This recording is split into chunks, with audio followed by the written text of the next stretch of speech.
Oke, di sini saya akan melanjutkan tutorial fisika dasar di pertemuan ke-10, yaitu tentang gelombang dan optik. Nah, untuk soal yang pertama di sini saya bacakan. Laser kaca neodymium memancarkan pulsa pendek ke gelombang elektromagnetik berintensitas tinggi. Medan listrik gelombang tersebut memiliki nilai atau medan listriknya rata-ratanya yaitu RMS sama dengan 2 dikali 10 pangkat 9 Newton per kolom.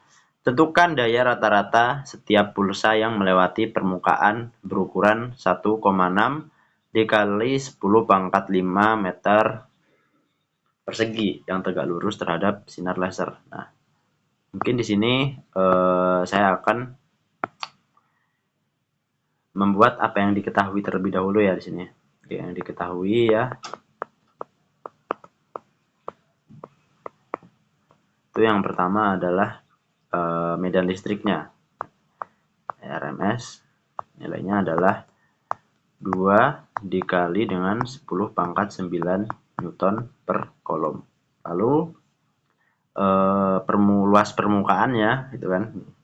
Luas permukaannya atau A-nya di sini adalah 1,6 dikali dengan 10 pangkat 5 meter persegi. Nah, meter persegi. Nah, ini yang ditanyakan itu adalah dayanya. Tentukan daya rata-rata setiap pulsa yang melewati permukaan atau P-nya. Nah, disini kita jawab ya. Nah, rumus dari daya pada kasus ini itu adalah P sama dengan I dikali dengan A, di mana I adalah intensitas gelombang dan A adalah luas permukaan. Nah, tapi di sini kita perlu mencari nilai I-nya terlebih dahulu. Gitu.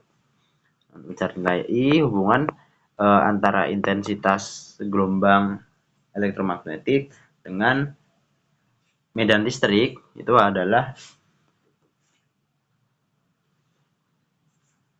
C, I sama dengan C dikali permeabilitas bahan dikali dengan E medan listrik gitu ya kuadrat. Nah, ini dapat kita hitung nih nilai I-nya. C-nya adalah 3 dikali 10 pangkat 8 dengan E0-nya itu adalah 8,85 dikali dengan 10 pangkat negatif 12 ya. Lalu dikali dengan E-nya RMS tadi nilainya adalah 2 dikali 10 pangkat 9. Maka nanti dapat untuk nilai I-nya adalah 3 dikali 8,85 dikali 2 ya. Jadi hasilnya dapat 1,062 dikali dengan 10 pangkat 16 watt per meter persegi. Nah, di sini karena kita ingin mencari daya kan watt ya, berarti I harus kita kali dengan A. I-nya adalah 1,062 dikali 10 pangkat negatif 16 dikali dengan A-nya tadi adalah 1,6 dikali dengan 10 pangkat 5. 1,6 dikali 10 pangkat 5. Maka di sini hasilnya dari dayanya itu adalah 1,699 ya dikali dengan 10 pangkat sorry. Ini salah ya, bukan negatif 16-nya, harusnya positif. Ini adalah positif 16. Ini 16. Di sini adalah 16 tambah 5 ya, berarti setelah pangkat 21 watt. Nah, lanjut untuk soal nomor 2. Pada percobaan Young, jarak antar celah adalah 0,02 mm dan layar terletak sejauh 1,2 mili dari celah. Nah, pola gelap orde ketiga diamati berjarak 4 mm dari garis tengah. Nah, tentukan panjang gelombang cahaya yang digunakan. Nah, di sini adalah yang digunakan, yang kasus yang terjadi itu adalah pola gelap. Mungkin di sini saya akan nulis terlebih dahulu apa yang diketahui terlebih dahulu. Yang diketahui. Nah, jarak antar celah atau D-nya ya. D adalah 0,02 mm atau bisa kita tuliskan ya 0,02 dikali 10 pangkat negatif 3 meter. Nah, layar terletak sejauh 1,2 meter dari celah. Gitu ya. Berarti L-nya gitu. L adalah 1,2 meter. Nah, pola gelap orde ketiga diamati berjarak 4 mm dari garis terang. Dari garis tengah. Berarti Y-nya adalah 4 mm. Di sini pola gelap orde ketiga, berarti N-nya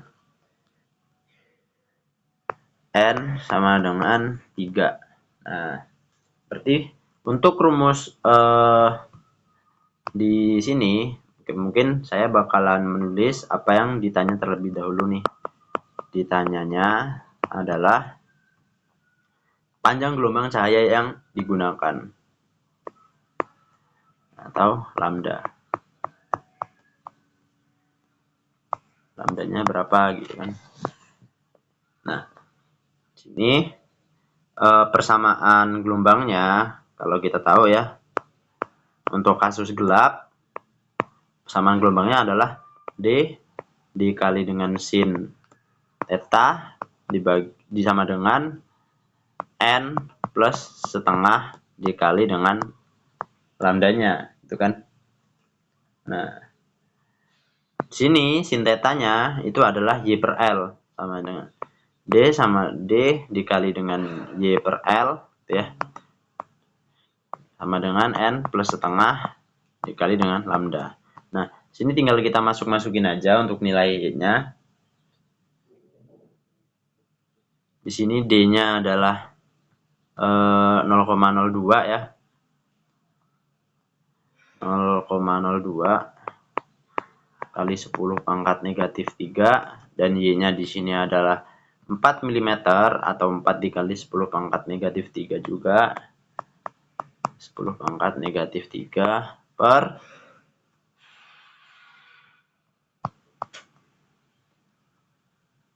1,2 untuk L-nya. Nah, ini sama dengan 3 ditambah dengan setengah kali lambda. Nah,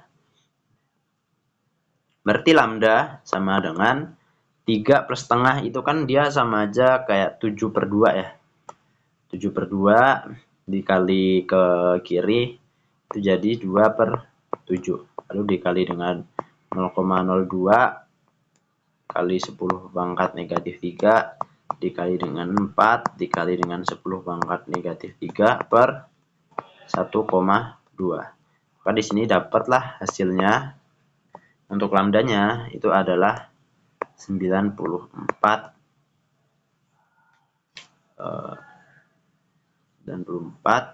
dikali dengan 10 pangkat negatif 6 meter atau 94 nanometer untuk panjang gelombangnya sendiri. Lanjut ya untuk soal selanjutnya. Lapisan magnesium non reflektif ya. Lapisan magnesium non reflektif dengan indeks biasnya adalah 1,38 melapisi kaca EN sama dengan 1,52. Lensa kamera dengan asumsi lapisan tersebut mencegah pantulan cahaya kuning hijau. Nah, panjang gelombang dalam vakumnya itu adalah 565 nanometer. Tentukan ketebalan minimum, bukan 0, yang dapat dimiliki lapisan tersebut gitu ya. Nah, di sini untuk rumus ketebalan gitu ya, ketebalan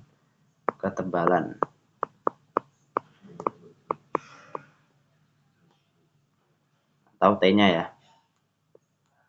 T. Nah, T itu adalah seperempat dikali dengan lambda filmnya ya. Lambda film.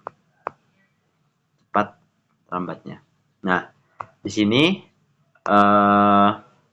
untuk mencari lambda filmnya, nah, kita harus membagi ya lambda dari vakum, dibagi dengan indeks biasnya N.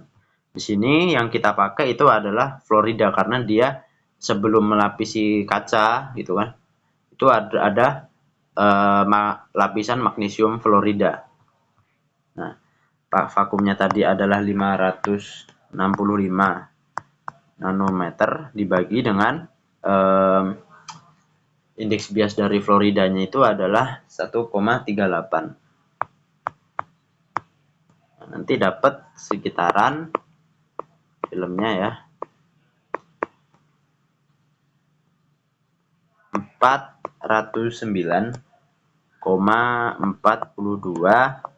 nanometer. Nah, di sini kita langsung dapat nih nilai dari ketebalannya atau T sama dengan setengah ya, seperempat dari panjang gelombang dari filmnya, yaitu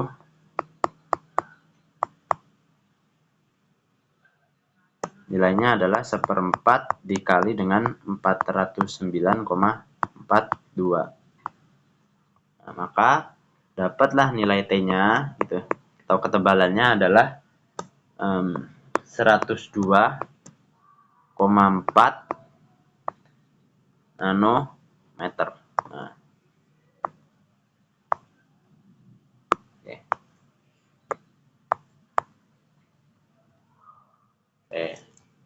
Lanjut ke soal selanjutnya nih.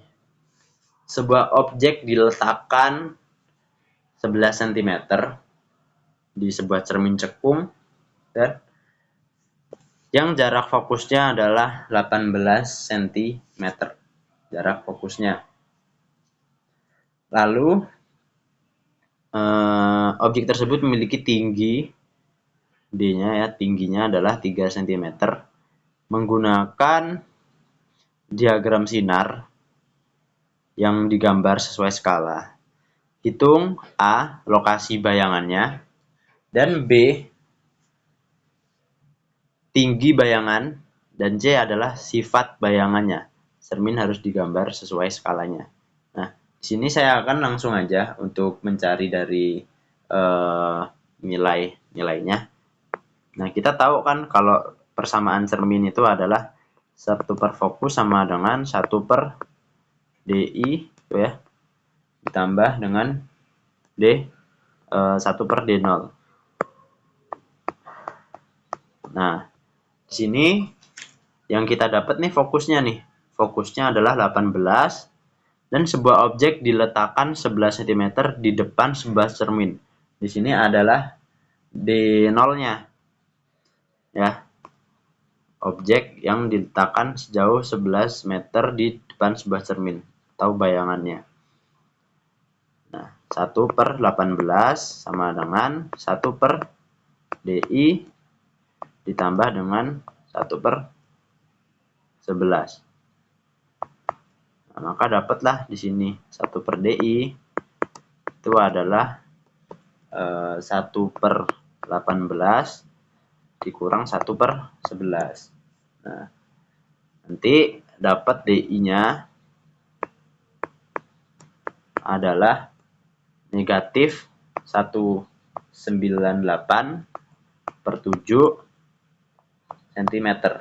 Nah, sini DI-nya itu adalah negatif 28,29 cm. Nah, kita udah tahu nih lokasi bayangannya itu ada di negatif 28,29 cm. Nah, yang B ya. Tadi yang A. Yang B sifat bayangannya. Yang B itu tinggi bayangan.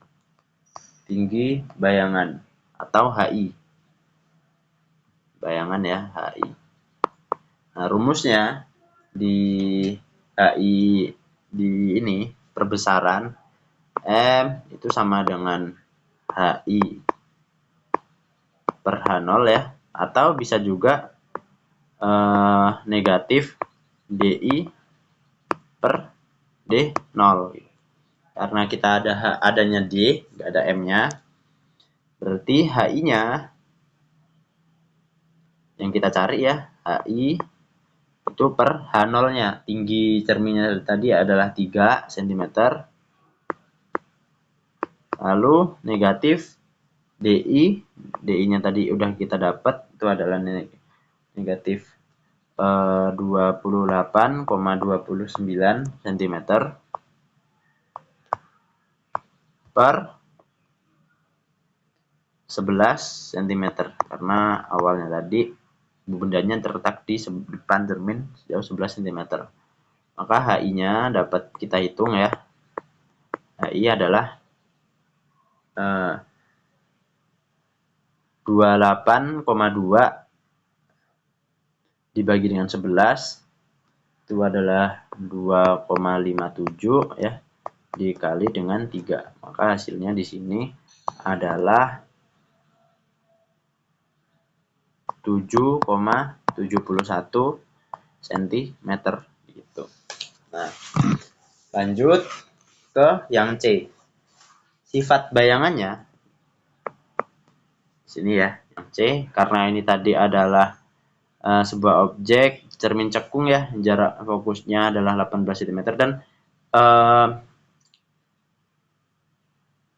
objeknya diletakkan di depan cerminnya. Cermin cekung kan sifatnya adalah sifat bayangannya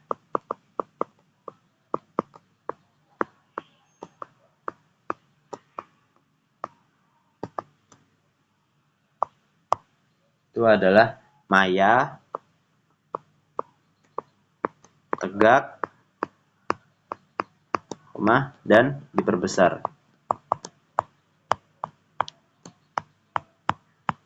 Nah, ini itu adalah sifat bayangannya. Oke, lanjut ya di sini. Nah, gambar di bawah menunjukkan sekeping koin yang terletak di dasar sebuah bejana yang diisi dengan cairan tak dikenal, gitu kan. Sinar cahaya dari koin merambat ke permukaan cairan dan dibiaskan saat memasuki udara. Sudah terbiaskan. Ini ada tetanya. Masuki udara. Seorang melihat sinar tersebut saat sinar itu meluncur tepat di atas permukaan cairan. Berapa cepat cahaya yang bergerak di dalam cairan tersebut? Nah, di sini kita pakai hukum dari Snellius ya. Kalau sin theta 1 dikali dengan n1 sama dengan sin theta 2 dikali dengan n2. Nah, di sini kita harus nyari theta 1-nya sendiri. Kita nyarinya pakai tan. Nah, theta 1 itu adalah ini dulu, nanti dulu aja. Kalau tan theta 1 yang awal ini ya. Nanti kan ke sesudah dini kan dia akan terbiaskan kan. Nah, terbiaskan sudutnya jadi 90 derajat. Dan theta 1 adalah tan desa depan per samping, yaitu 5/6. Maka theta satunya itu adalah arc dari tan 5/6. Itu adalah 39,8 derajat. Nah, sekarang kita masukin ke rumusnya. Kita ingin nyari laju pada dia dalam cairannya. Nah, berarti kita mau nyari indeks bias di cairan atau N1-nya. Berarti N1 gitu ya. N1 itu adalah N2 dikali dengan sin theta 2 dibagi dengan sin theta 1. Nah, N2 dia waktu udah di udara, nilai dari indeks bias udara kan dia 1 tuh nilainya. Nah, ini emang 1 ya nilainya, indeks bias di udara, dikali dengan sin 90. Karena ketika dia di sini nih, indeks garis lurusnya ini nih, sudutnya dia 90 derajat. Nih. Nah, dibagi dengan sin 39,8. Nah, ini dapatlah untuk N1-nya adalah 1,56. Nah, untuk mencari laju alirannya ketika dia di fluida tersebut ya, V sama dengan C per N. Dimana di sini kita ingin mencari laju aliran di indeks bias pertama. Berarti pakainya N1. Kalau di 2 berarti pakainya nanti N2. C adalah kecepatan cahaya yaitu 3 dikali 10 pangkat 8 per N-nya. N indeks bias pertamanya itu adalah 1,56. Maka di sini dapatnya adalah 1,92 dikali dengan 10 pangkat 8 meter per sekon gitu. Oke.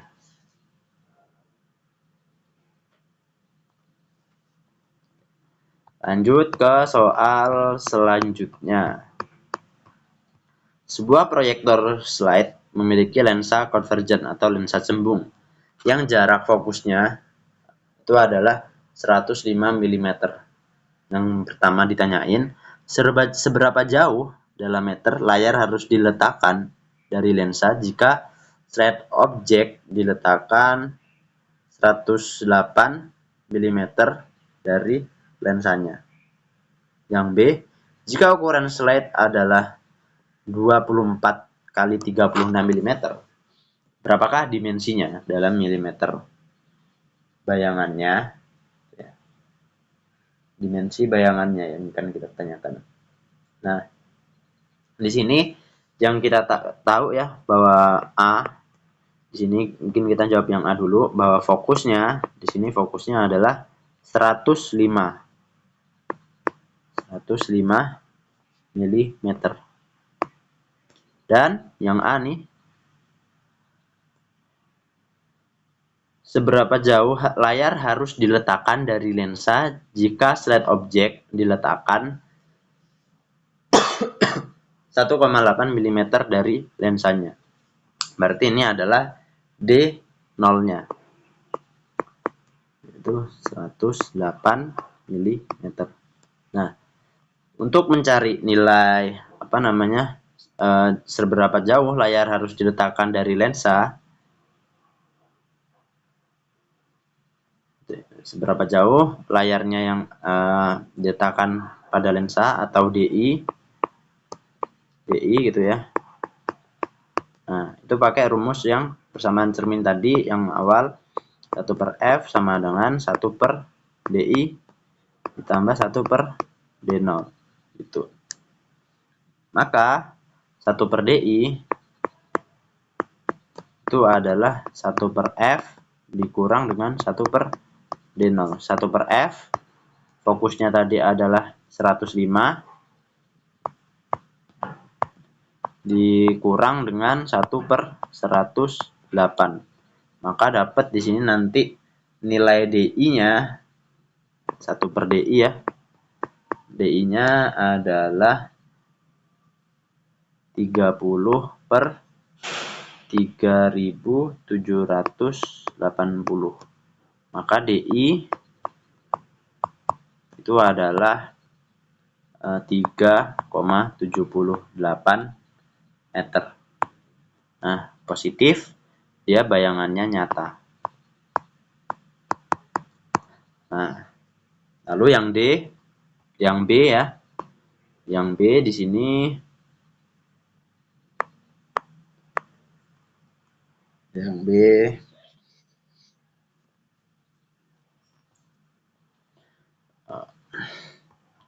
Nah, jika ukuran slide adalah 24 mm dikali 36 mm, gitu.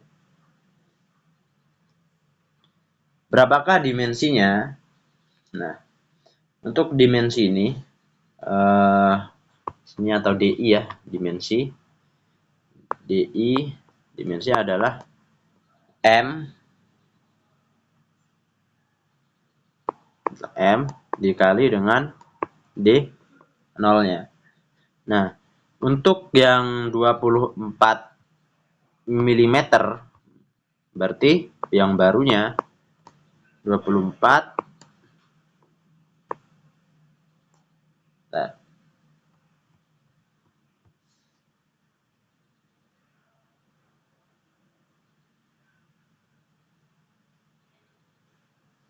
Oke, yang 24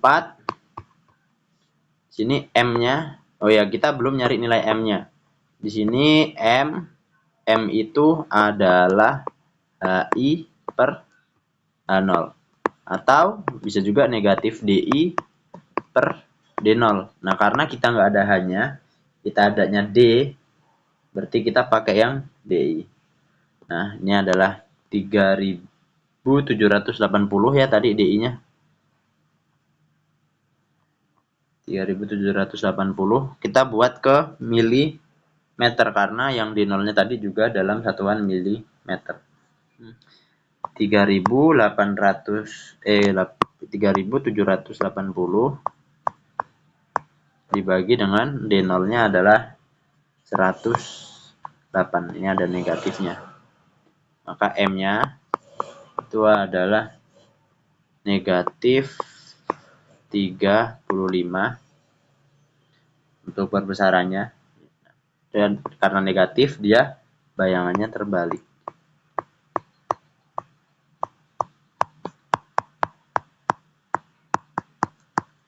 Nah, di sini dapat nih kita ngitung perbesarannya, bukan perbesaran, dimensinya.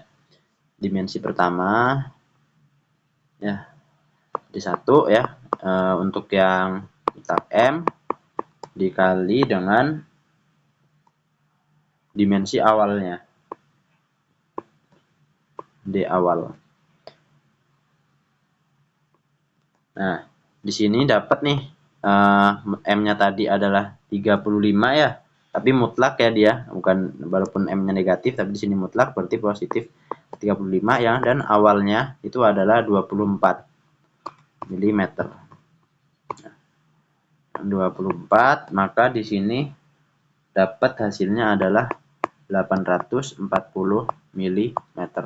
Nah, untuk yang D2 dikali perbesarannya dikali dengan awalnya tadi D0-nya. Tapi yang kedua itu adalah 35 dikali dengan sini adalah 36 mm. 36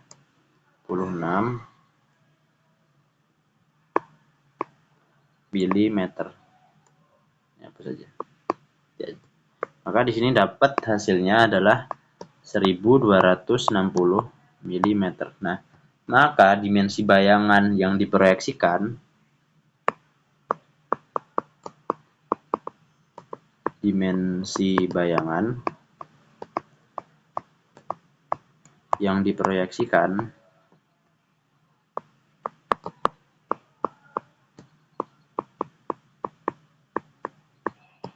adalah